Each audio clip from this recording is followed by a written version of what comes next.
We will thrive.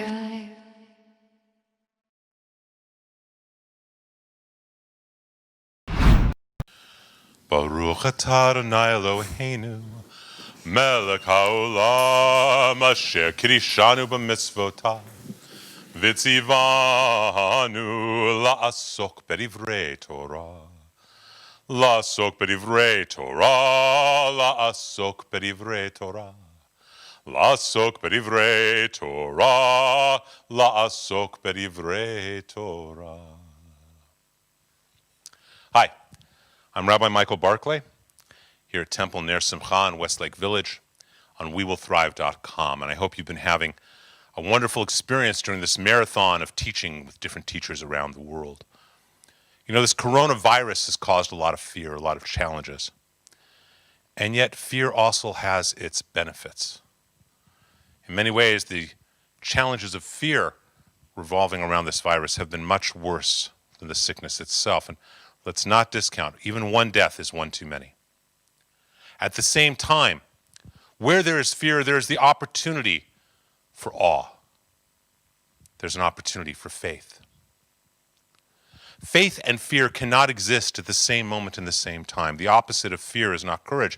The opposite of fear is faith. And when you take faith and toss it onto fear, you can transcend that fear, bring it into freedom, bring it into awe. As I said, the words in Hebrew for fear and awe are the same exact word, the only difference being one has faith, the other doesn't. And so, with your permission, I'd like to take just a few minutes and maybe share some Jewish teachings about how we can take this time of fear, transform it into a time of faith, a time of awe, and a time of spiritual freedom. Because where there is a challenge, there's also an opportunity for growth and a really great opportunity for joy. There was a great teacher in Judaism. His name was the Baal Shem Tov. It means the master of the good name. He was a miracle worker. He taught through stories and through songs, through prayers. He was the founder of the modern Hasidic Jewish movement. An amazing, amazing, charismatic, brilliant, wise, enlightened being. And it's said that if you believe that every story about the Baal Shem Tov, every story about the master is true, you're a fool. If you believe none of them are true, you're an even greater fool. And so I'd like to share with you, with your permission, a story about this master. Now, when we hear a story about the Baal Shem Tov, or any of these type of masters, we are to imagine that we are the ones experiencing the story, so that we can learn and grow. In our story, the master was asleep. Now, he'd had a very tough time that week with his community.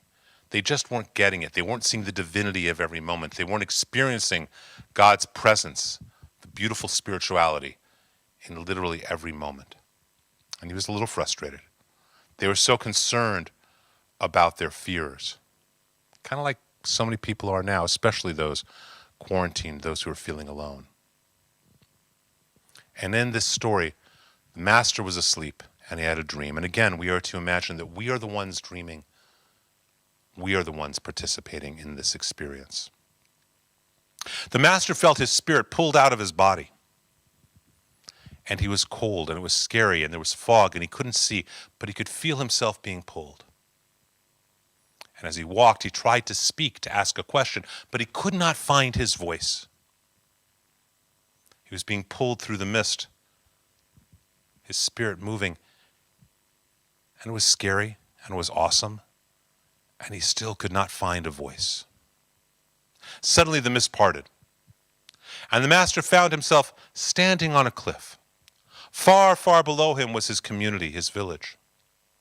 Floating high above the village, remember this is a dream, floating high above the village was a circular ridge, as thin as the blade of a knife.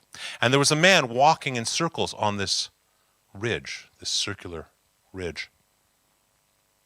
And the master tried to find his voice. He tried to call out, but still he could not find his voice. What made it even scarier was that on the inside of this ridge was a hellfire, an inferno. On the outside, a cold abyss of space. And yet, the man was tootling along on this ridge in a circle over and over. Something as thin as the blade of a knife, and he was walking around it as if it was wide enough to drive a horse on. The master tried to call out, but still he could not find his voice as the man walked in these dangerous circles. Suddenly, there was a flash of lightning, and the man on the ridge saw what he was really doing, that he was walking in a circle. He saw the danger, and the master tried to cry out, but still there was no voice. The man walking started to teeter and to totter as he realized the dangers around him, the fire on this side, the abyss of space on that side. He started to fall. The master still was trying and could not find a voice as the man almost fell into the fire. And then just as the man was about to teeter and totter, fall into a cold abyss of space, the master found his voice. And in a loud, clear voice, he yelled at the man, he yelled, "Fly!" And the man flew. See, the lightning wasn't meant to scare the man. It was to show him the circles that he had been walking on, the repetitive process he had been doing to no avail, and the dangers always that had been around him. And with the guidance of his teacher, of this Baal Shem Tov, of this master, he learned that there was an entirely different alternative, a different way than walking in a circle. He didn't need to be scared. He needed to reevaluate the situation and fly. This virus has caused such pain, such fear, so many challenges. But it's also showing us how we have been living in the world. What have been our values? It's been showing us, have we been spending enough time in our homes, or do we have to be forced into isolation? Have we been spending enough time remembering what's really valuable in life? Or like the man on the ridge, have we been walking in circles, paying our mortgages, and oblivious to what the real purpose of existence is? Like the lightning, this virus has the ability, if we have faith, to change our fear and realize that we're obligated to, and we are blessed to find another alternative, find another choice, to change our values back to what is really important, to shift ourselves, our consciousness, to transform that fear through faith into awe. And then, like the man, we too can fly, experience spiritual freedom, experience beauty and peace. Thank you for being good to me and letting me say these things to you.